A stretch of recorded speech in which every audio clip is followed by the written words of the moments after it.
I'm really excited about your choices here, and I can definitely relate here because I fell in love with the punk scene back in the '80s, and I still really adore that era of music.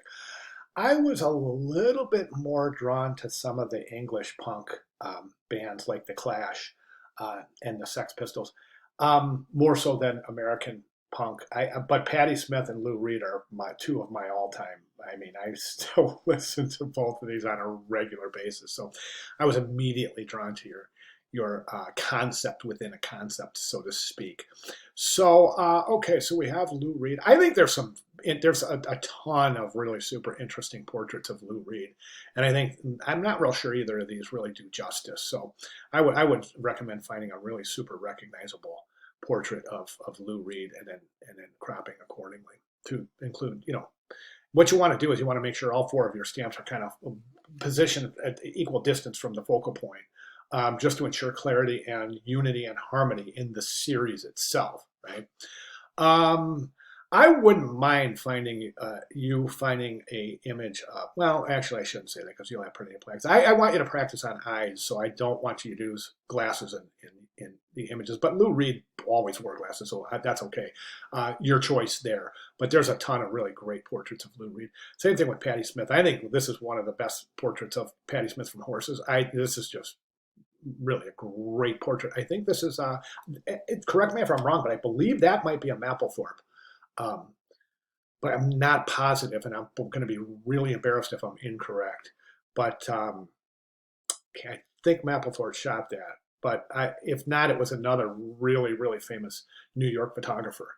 I'll have to research that. But anyways, that's a great one too. And then of course the infamous Iggy. That's a great portrait of Iggy. No, don't forget it's head and upper shoulder, so these all have to be cropped. And then this is Blondie, which in my estimation, I don't think Debbie Harry was the style of music wasn't quite as punk as Iggy and Lou and Patti Smith. It was a little bit more on the poppy side, but nonetheless, um, Debbie Smith, I mean, sorry, Debbie Harry definitely belongs in the genre. So that's fantastic, and that's another great portrait. So moving forward, be sure spend ample time in those resources in the uh, current week resources, ton of tutorials in there, and then be sure to go back to week 3, course announcement, welcome to week 3, and take a look at the tutorials there, and that shows you how to add shadow and highlight areas to your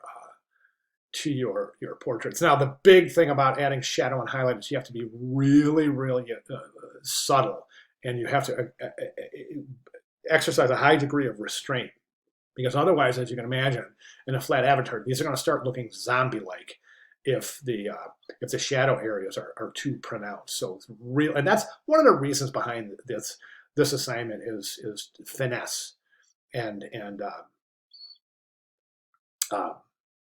restraint in your decisions. Okay, so definitely take a look at those tutorials. Great job. Looking forward to seeing this one. Thank you very much.